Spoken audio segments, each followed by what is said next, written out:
They say the worst kind of betrayal comes from your enemies. That's a lie. Your enemies can't destroy you because you already have your guard up. The only people capable of completely annihilating your life are the ones standing right next to you, smiling while secretly holding a knife to your back. But what happens when you catch the reflection of that knife before they have a chance to swing it? You don't cry. You don't scream. You step out of the way, you build a trap, and you let them fall on their own blade. I am 32 years old, and I have worked dangerously hard for absolutely everything I have.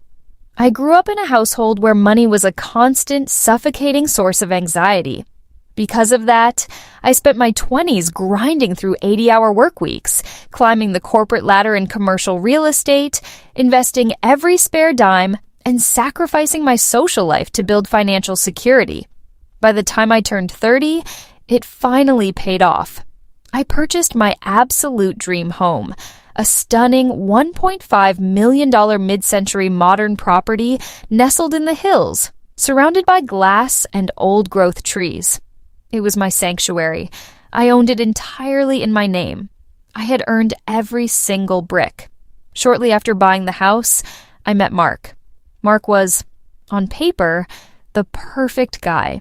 He was devastatingly handsome, incredibly charming, and possessed this golden retriever energy that instantly disarmed everyone he met. He worked as a freelance graphic designer, which I quickly learned was code for unemployed and waiting for a big break. But I didn't care. I was making more than enough money for the both of us. After 8 months of dating, he moved into my house. He paid for the occasional grocery run while I covered the mortgage, the utilities, the insurance, and the luxury vacations. I was blinded by love, completely ignoring the fact that I was actively financially subsidizing a grown man's life. Then there was Sarah. Sarah is my younger stepsister. We have never been close. She is the textbook definition of a golden child. Spoiled, manipulative, and deeply resentful of anyone else's success. Growing up, if I got a new toy, she would throw a tantrum until our parents bought her a bigger one.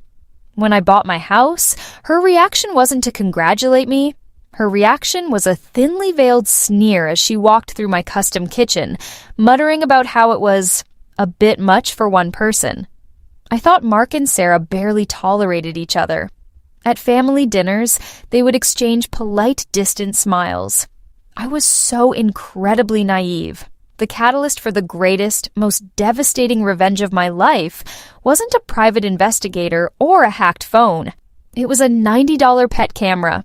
I have a rescue dog, a goofy mix named Barnaby, who is the absolute light of my life. I had a mandatory 3-day real estate conference in Chicago, and since Mark was working from home, he promised to take care of him. But I am an overprotective dog mom. The day before my flight, I ordered a wide-angle pet camera with 2-way audio. I didn't tell Mark about it because I honestly just forgot. I plugged it in behind a stack of books on the living room credenza, angled perfectly to see Barnaby's favorite spot on the rug. On the second night of my conference, I was sitting alone in my hotel room. I missed my dog. I opened the app on my phone, expecting to see Barnaby sleeping, or maybe Mark watching Netflix on the couch. The live feed buffered for a second, and then the image snapped into crystal clear, high-definition focus. My heart didn't just drop, it stopped completely. Mark wasn't watching Netflix. He was on my custom Italian leather sofa. And my stepsister, Sarah, was straddling him. They were violently, passionately tearing at each other's clothes in the middle of my living room. A wave of pure, visceral nausea washed over me. My hands shook so violently I nearly dropped my phone. I wanted to scream. I wanted to call the police, book the next flight home, and throw his belongings onto the street. I reached for the button to activate the 2-way audio, ready to let my voice boom through the living room and shatter their disgusting little moment. But my finger hovered over the screen, because they had stopped kissing. They were pouring wine, my expensive wine, and laughing. I pressed the volume button on my phone, turning the audio feed all the way up. I put the speaker to my ear. You're going to get makeup on her precious imported pillows." Mark laughed, his voice echoing cleanly through the microphone. "Who cares?" Sarah giggled, taking a sip of the wine. "She's in Chicago playing boss lady. God, I can't wait until this is over. How much longer are you going to drag this out?" What Mark said next froze the blood in my veins. It completely eradicated the heartbreak, replacing it with a cold, terrifying clarity. "We just have to stick to the plan, babe," Mark said, leaning back and pulling her against his chest. "The wedding is in 6 months. Once we sign that marriage certificate, I officially become her legal spouse. In this state, any appreciation on the house and any commingled assets after the wedding become marital property. We play the happy couple for exactly 12 months to make it look legitimate. Then I file for divorce citing irreconcilable differences. I force the sale of this $1.5 million house. I take my legal half of the equity, and we finally have the money to move to Los Angeles and start our own life." Sarah kissed his neck, running her hands through his hair. $500,000 just to pretend you love my uptight sister for another 1.5 years. You deserve an Oscar, baby. "I deserve this house," Mark scoffed. "She doesn't even appreciate it. Just hold on.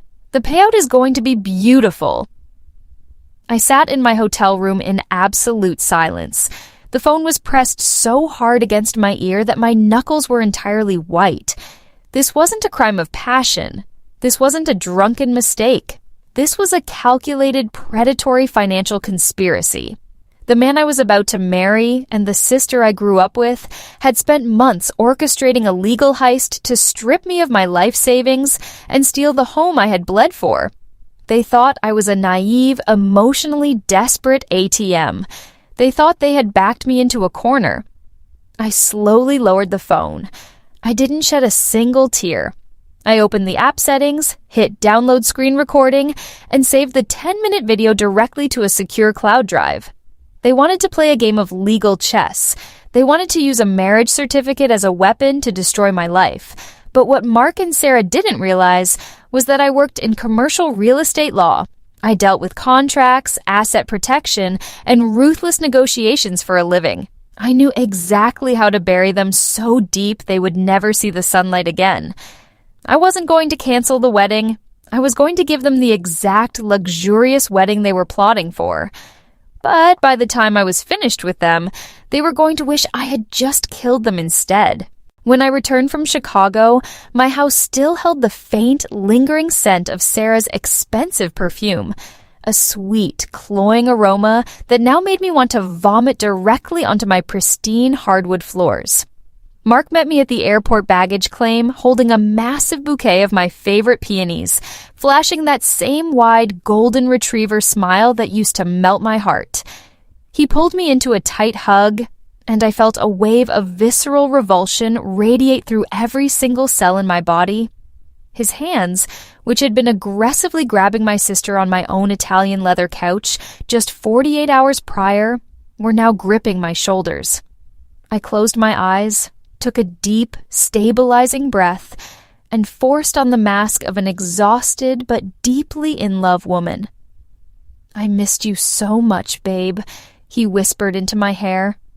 There wasn't an ounce of guilt or remorse in his voice. It was the smooth, practiced voice of a predator who didn't see a human being looking back at him, but rather a walking cashier's check for $750,000. The very first thing I did the next morning, while Mark was working, playing video games in the living room, was call my estate planning attorney. A precise, foolproof strategy had already crystallized in my mind. Because I worked in commercial real estate law, I knew a devastating legal loophole that Mark, with his failed graphic designer intellect, couldn't even fathom. For my house to become marital property, subject to a 50-50 split in a divorce, it had to remain legally in my name as an individual asset after the marriage certificate was signed. But if the house ceased to belong to me before the wedding day, it would be completely untouchable in any future divorce proceeding. I initiated the immediate transfer of my $1.5 million property into an irrevocable trust, naming my mother as the sole beneficiary. On paper, I became merely a tenant with a lifetime lease, but legally, I no longer owned the asset. The house simply vanished from my net worth.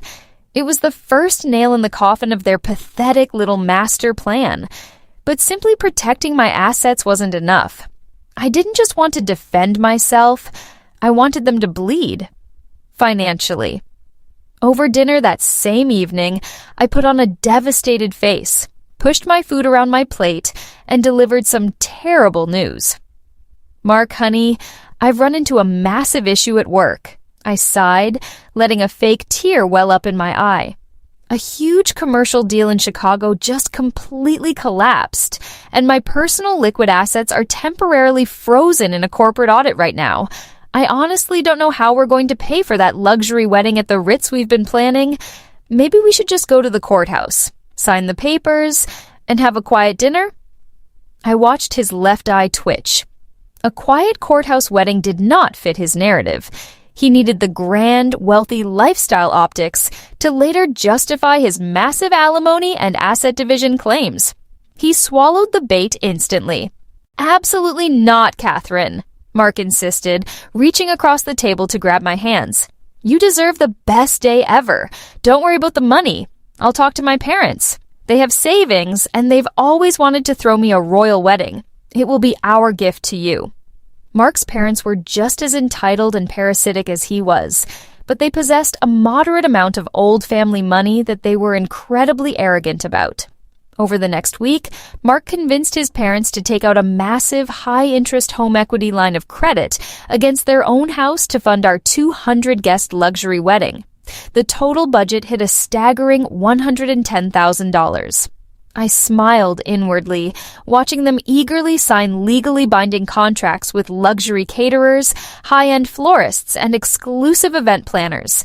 Every single signature was a massive debt obligation they would never be able to recoup. Then, it was Sarah's turn.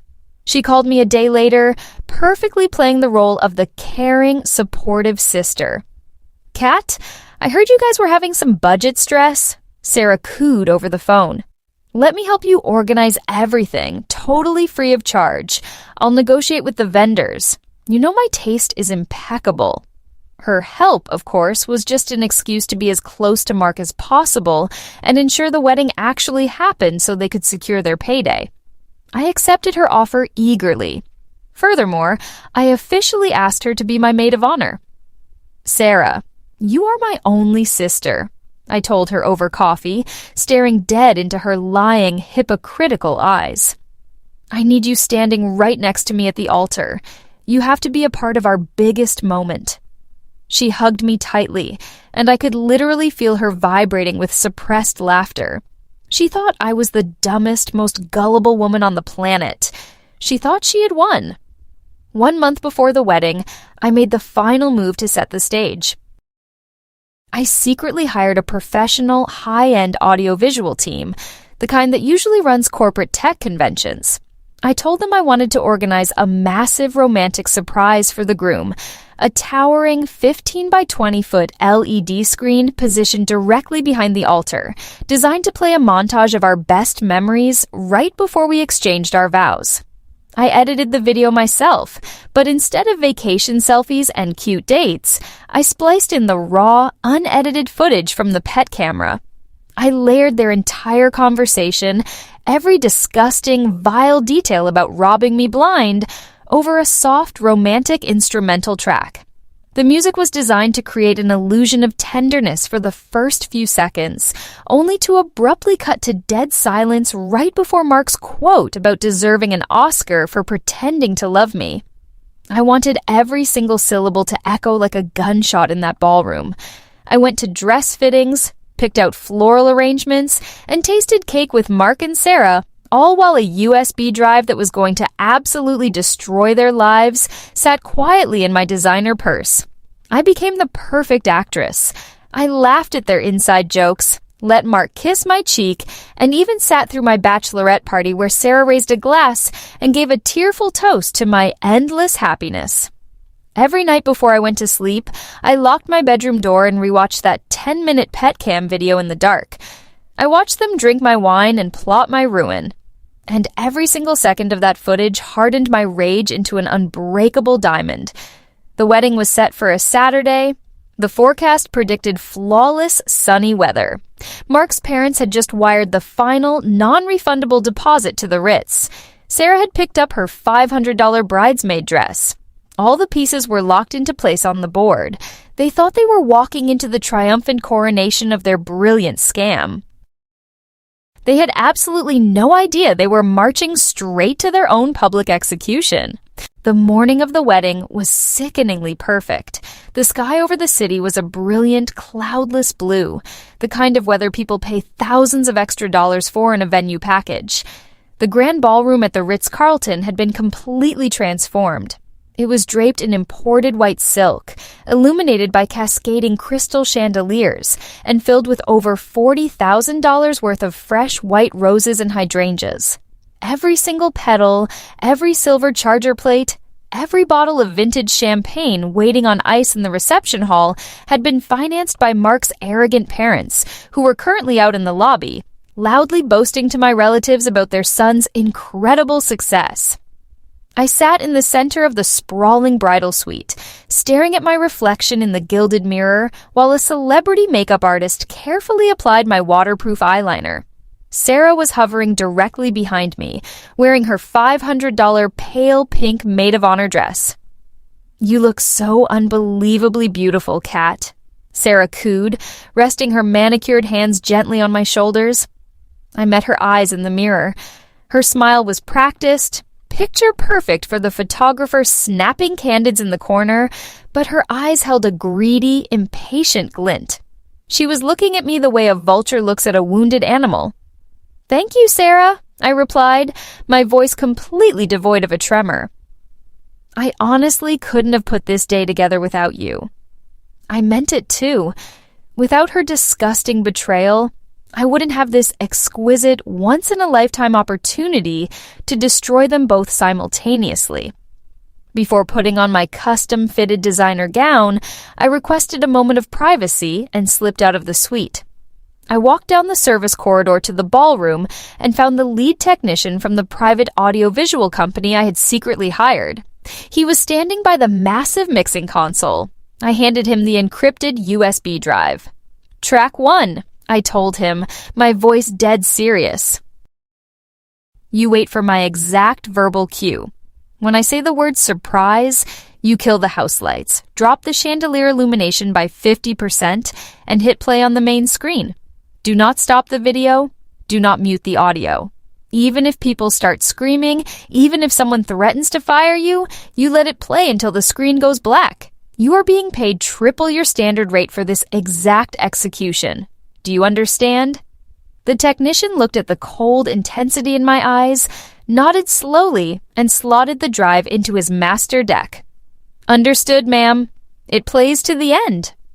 At exactly 2 p.m., the heavy oak doors of the ballroom swung open. 200 guests, our mutual friends, my corporate colleagues, and Mark's entire extended snobby family, stood up from their mahogany Chiavari chairs. The string quartet began playing a flawless, sweeping rendition of Pachelbel's Canon. My father took my arm, and we began the long walk down the aisle. Every step felt like walking toward a firing squad, but I was the one holding the rifle. I looked straight ahead at Mark. He was standing at the altar in a custom-tailored Tom Ford tuxedo, paid for with a high-interest credit card. As I walked closer, I saw that he actually had tears welling up in his eyes. Actual physical tears rolling down his cheeks as he watched me approach.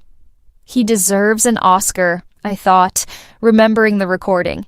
He looked at me like I was the most precious, beloved thing in the entire world. And standing just 3 feet to his left was Sarah. She was holding my bouquet, dabbing at her own eyes with a tissue, giving me a beaming, tearful smile.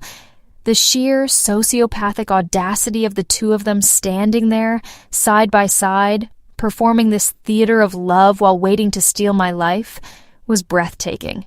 It required a level of evil that I almost had to respect. I reached the altar. My father kissed my cheek and stepped back. Mark stepped forward and took both of my hands in his. His palms were sweaty.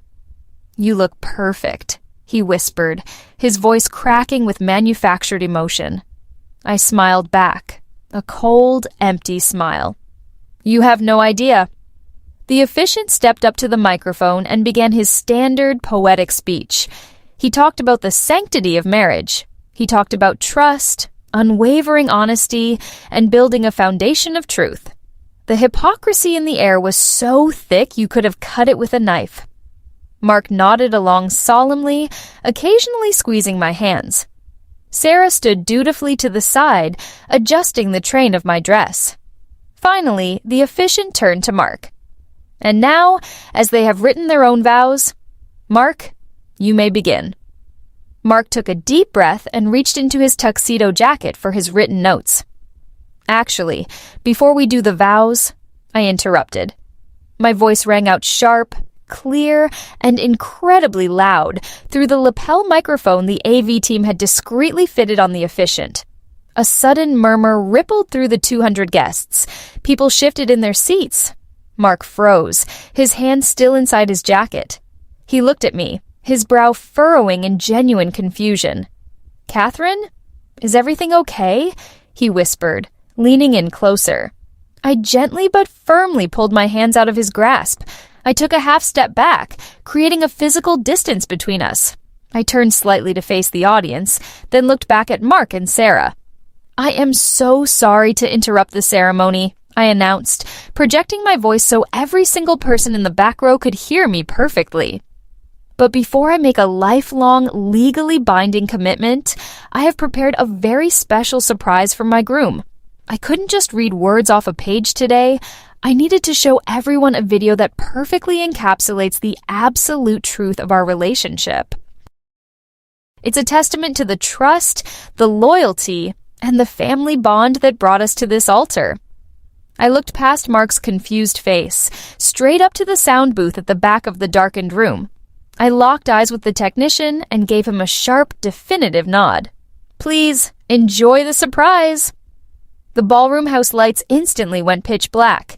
The massive 15 by 20 foot LED screen behind the altar flared to life with a blinding high-definition glow, casting giant shadows of Mark and Sarah onto the floor.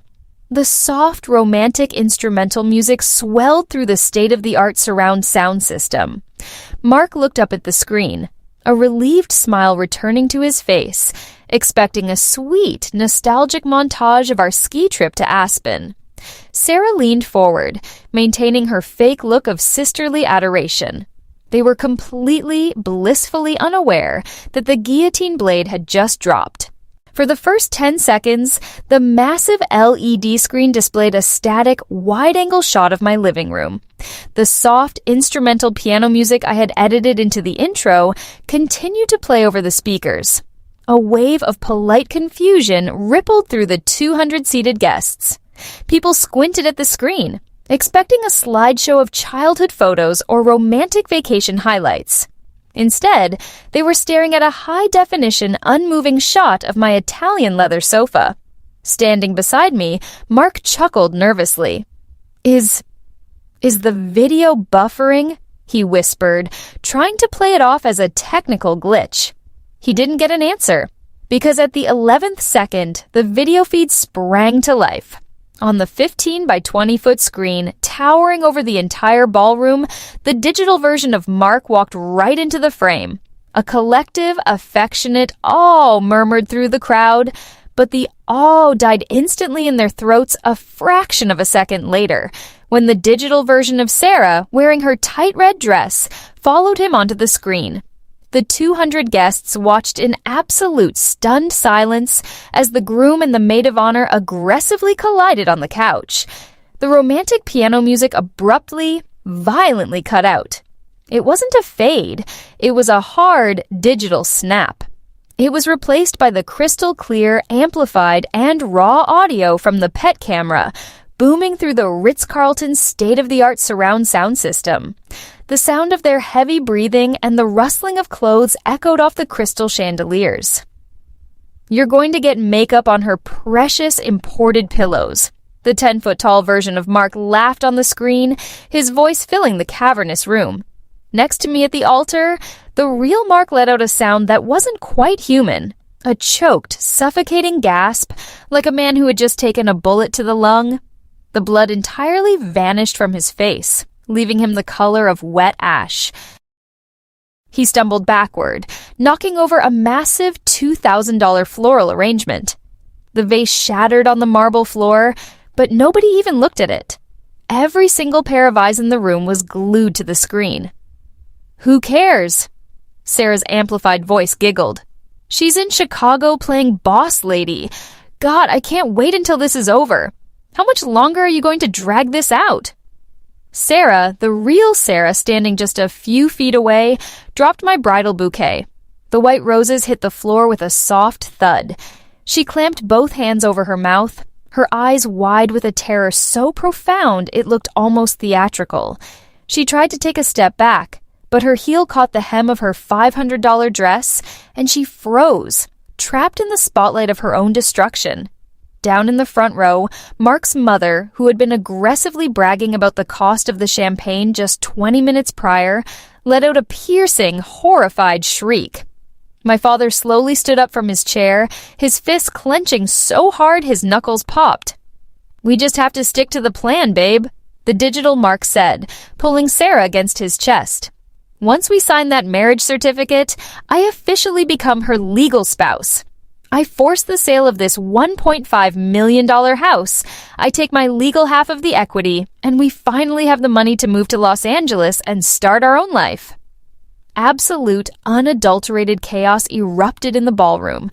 It wasn't just a scandal of infidelity. It was a broadcasted confession of a massive financial felony.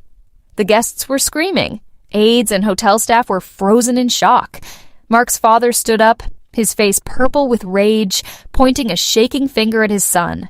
"Turn it off!" Mark finally screamed, his voice cracking hysterically. He spun around, sprinting toward the audiovisual booth at the back of the room, waving his arms like a madman. "Hey, cut the feed! Turn the damn screen off right now!" The lead technician, earning every single penny of his triple-rate pay, didn't even blink. He stood behind his mixing console, his arms crossed over his chest, staring straight ahead like a royal guard. He let the tape roll. $500,000 just to pretend you love my uptight sister for another year and a half. You deserve an Oscar, baby. The audio was so perfectly crisp, so utterly undeniable. There was no room for, "she took it out of context," or, "it was just a joke." It was a clinical, predatory dissection of my life, laid bare for 200 of our closest friends, family members, and corporate colleagues to witness. Mark gave up on the AV booth and ran back toward the altar, completely unhinged. He looked at me, tears of pure panic streaming down his face, his Tom Ford tuxedo stained with sweat. "Catherine, please, it's a mistake. It's fake. It's AI, I swear to God." I didn't move an inch. I stood perfectly still in my immaculate, flowing white dress, holding the lapel microphone. I didn't look angry. I didn't look sad. I looked at him with the cold, scientific detachment of a biologist observing a dying insect under a microscope. On the screen behind us, the video finally reached its end. The digital image of Mark and Sarah faded to black. The house lights instantly snapped back on, blindingly bright. The sudden illumination revealed a room that looked like the aftermath of a bomb blast. People were crying, yelling, holding their heads in their hands. My father was being restrained by my uncles. Mark's mother had literally fainted and was being fanned with a wedding program by a terrified waiter. I raised the microphone to my lips. The screech of the feedback pierced the air, instantly slicing through the screaming crowd and forcing the entire room back into a dead, terrified silence. "I don't think you deserve an Oscar, Mark," I said, my voice eerily calm, echoing through the speakers. "I think your acting is actually quite pathetic." The silence that followed my voice was absolute. It was the kind of heavy, suffocating quiet that usually only exists in a vacuum. 200 people were holding their collective breath, staring at me as I stood at the altar, holding the microphone like a weapon. The air in the ballroom, thick with the scent of $40,000 worth of white roses, suddenly smelled like a funeral. I turned my gaze slowly, deliberately, away from Mark and looked directly at Sarah. She was no longer standing upright.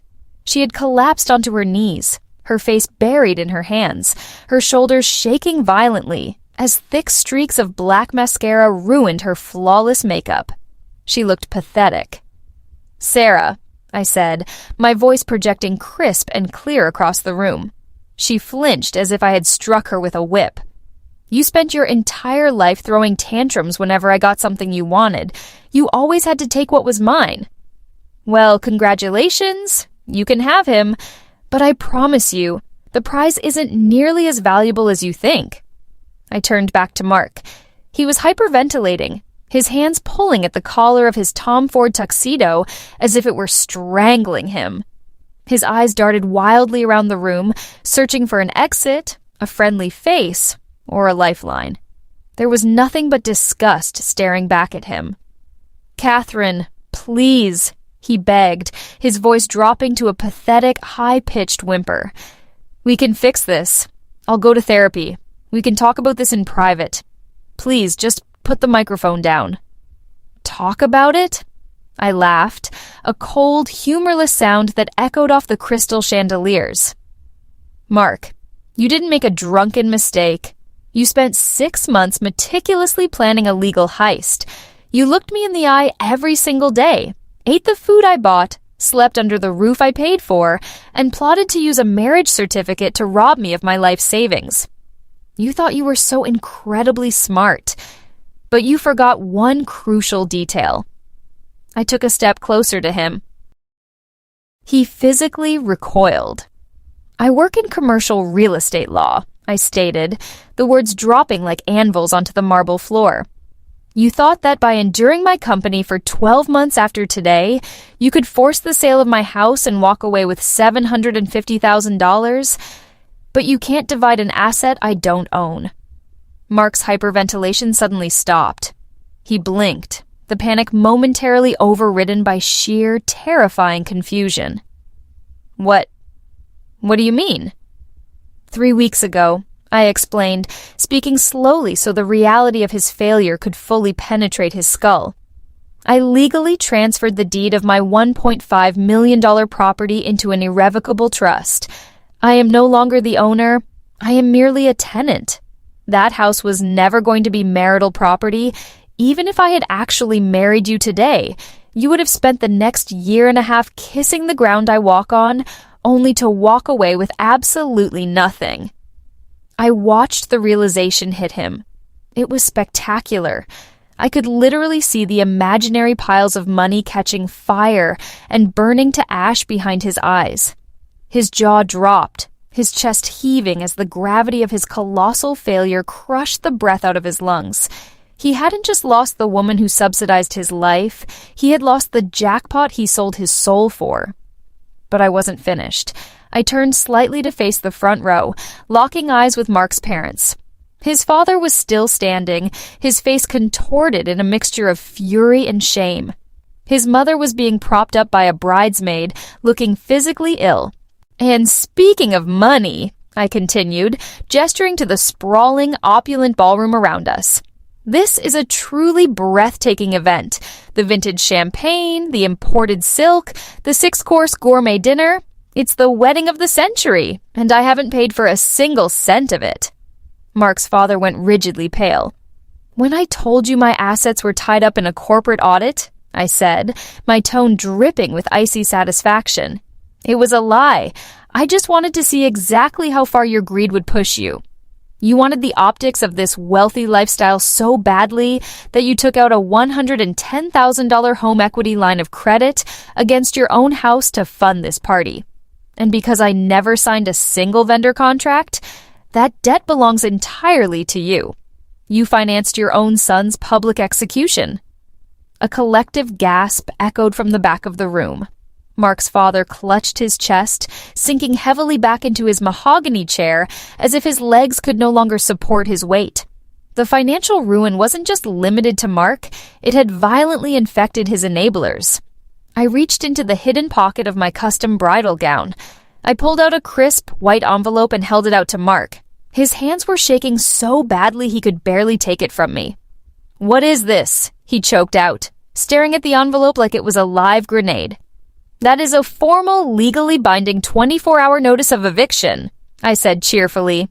"Since the house now belongs to a trust, the legal trustees do not tolerate squatters. While you were getting dressed in your tuxedo this morning, a professional moving company packed up every single item you own. Your boxes are currently sitting on the curb at the end of the driveway. The locks were changed at noon. If you step foot on the property again, the police will arrest you for criminal trespassing." I dropped the microphone. It hit the marble floor with a sharp, deafening thud that signaled the absolute, undeniable end of the game. I didn't run. I didn't cry. I turned my back on the wreckage I had just created, lifted the train of my dress, and began walking back down the aisle.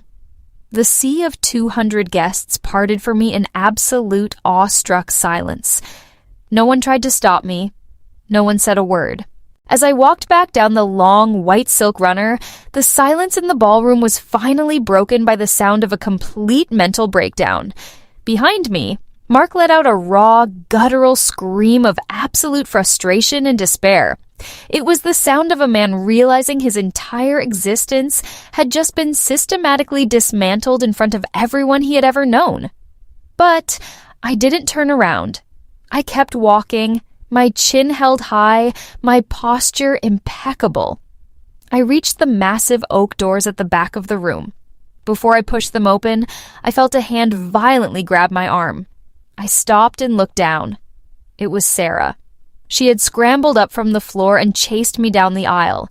Her $500 dress was wrinkled, her face was streaked with black tears, and her eyes were wide with a frantic, desperate panic. She looked entirely unhinged. "Catherine, wait," she sobbed, digging her manicured nails into my arm. "You can't do this. You can't just leave. What am I supposed to tell Mom and Dad? They're in the front row. Everyone is looking at me." I slowly looked from her hand gripping my arm, up to her tear-stained, pathetic face. The sheer narcissism it required to worry about her own social embarrassment after what she had just done was staggering. "Take your hand off me, Sarah," I commanded. My voice wasn't loud, but it held a lethal, uncompromising edge. She flinched and immediately let go, taking a step back as if she'd been burned. "What are you supposed to tell them?" I asked, my tone dripping with absolute disgust. "You don't have to tell them anything. I just broadcasted your entire character to the room. You wanted to play the role of the devoted sister while plotting to rob me blind. Now every single person in our family, every mutual friend, and every corporate contact of mine in that room knows exactly what you are. You're a parasite." But my reputation," she wailed, covering her face with her hands. "Your reputation," I said coldly, "is exactly what you earned. Have a lovely reception." I pushed open the heavy oak doors and stepped out into the opulent, sunlit lobby of the Ritz-Carlton. The contrast between the chaotic, screaming war zone of the ballroom and the serene, quiet elegance of the lobby was jarring. I didn't stop at the bridal suite to change. I didn't want to waste another second in this building. I walked straight out the main entrance of the hotel. The valet attendant stared at me in confusion as a bride in a full, flowing white gown walked past them without a groom. But I didn't care. I pulled out my phone and tapped a button. Waiting for me at the curb wasn't a standard taxi or the vintage Rolls-Royce Mark had rented for our getaway. It was a sleek, black, armored Mercedes-Benz S-Class, booked through a private executive transport service I had hired weeks ago. The driver, a professional man in a dark suit, immediately stepped out and opened the rear door for me. "Good afternoon, Ms. Vance," he said politely, not even blinking at the massive wedding dress. "To the airport, as requested?" "Yes, please," I smiled, sliding into the cool, leather interior. "And there's no rush. Take the scenic route." As the car pulled away from the curb, I looked out the tinted window. Through the glass doors of the hotel lobby, I could see the chaos spilling out. Mark's father was storming toward the front desk, likely trying to furiously dispute a $100,000 catering bill he had already signed for. Mark was sitting on a luggage cart, his head in his hands, looking like a shattered, empty shell of a man. I leaned back against the plush leather seat and let out a long, slow breath. The heavy, suffocating weight I had been carrying for the last 6 months, the mask, the fake smiles, the disgust of letting Mark touch me, evaporated entirely. I felt incredibly light. I felt invincible. I wasn't going back to my house. The house was secure, the locks were changed, and my lawyer had strict instructions on how to handle any unhinged attempts Mark might make to access the property. Instead, I had packed my bags 3 days prior. My passport, my credit cards, and 2 weeks' worth of clothes were already in the trunk of the Mercedes. I was heading to the airport to catch a first-class flight to the Maldives. It was the exact honeymoon package Mark had demanded I pay for. He had spent hours picking out the overwater bungalow and the private dining experiences. He had talked endlessly about how amazing it was going to be, and it was going to be amazing. Because I was going alone. I reached into the console, poured myself a glass of sparkling water, and opened my phone. The group chats were already exploding. My phone was vibrating off the seat with hundreds of messages from aunts, cousins, and friends, all reacting to the nuclear bomb I had just dropped. I didn't read a single one.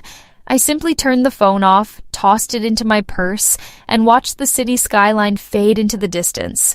I had lost a fiancé and a sister, but I had kept my house, my money, and my dignity. I built a trap, they walked right into it, and I buried them alive. And as the plane took off over the Pacific Ocean a few hours later, I finally ordered a glass of vintage champagne. I raised it to the empty seat next to me, toasting to the absolute beautiful devastation of Mark and Sarah. The legal system in the United States is notoriously slow, but financial ruin is incredibly, brutally fast. I spent 2 weeks in the Maldives drinking vintage champagne, getting massages, and completely ignoring the chaos I had left behind in that Ritz-Carlton ballroom. By the time I returned to my beautiful, quiet, mid-century modern home, the nuclear fallout of my wedding day had already settled, leaving nothing but ashes for the people who tried to destroy me. Let's start with Mark's arrogant parents. They genuinely believed they could bully their way out of the $110,000 debt they incurred for the wedding. They hired a cheap lawyer and tried to sue me for fraud, claiming I had manipulated them into paying for the event. My corporate legal team didn't even break a sweat. The contracts they signed with the venue, the florists, and the caterers were airtight. They had put their own signatures on the dotted lines, using their own house as collateral. When the bank came collecting for the home equity line of credit, they couldn't afford the massive monthly payments. 6 months after the wedding that never happened, the bank foreclosed on their beautiful suburban home. They were forced to downsize to a cramped 2-bedroom apartment. The stress completely fractured their family, and they entirely cut Mark off, blaming him for their bankruptcy. Sarah's fate was a different kind of destruction, social annihilation. The 200 guests at that wedding consisted of our entire extended family, our mutual friends, and a massive chunk of our local social circle. Within 24 hours, the story of what she had done spread like wildfire. But it wasn't just rumors. There were literally dozens of cell phone videos from guests who had recorded the giant screen playing her confession. She became a total pariah. Her friends blocked her number. My parents, absolutely horrified and disgusted by her actions, completely cut her off financially and wrote her out of their will. Unable to face the constant humiliation and whispers, every time she went to the grocery store or the gym, she ended up moving 3 states away, taking a low-paying administrative job just to survive in a city where nobody knew her name. And then there was Mark. Mark, who had envisioned himself living in my $1.5 million house, found himself with absolutely nothing. His parents had disowned him. His backup plan, Sarah, had fled the state, and the eviction notice I handed him at the altar was ruthlessly enforced by my lawyers. He tried to take me to civil court, attempting to sue me for intentional infliction of emotional distress. I actually showed up to that court hearing just to watch him burn. Mark represented himself because he couldn't afford a lawyer. He stood in front of the judge, stuttering and crying, complaining about how I had publicly humiliated him. The judge, a stern woman with zero tolerance for nonsense, looked at the evidence, including the signed, irrevocable trust documents and the transcript of the video where Mark meticulously outlined his plan to commit marital fraud to steal my property. "Mr. Vance," the judge said, peering over her glasses with absolute contempt, "you attempted to use a legal marriage as a vehicle for grand larceny.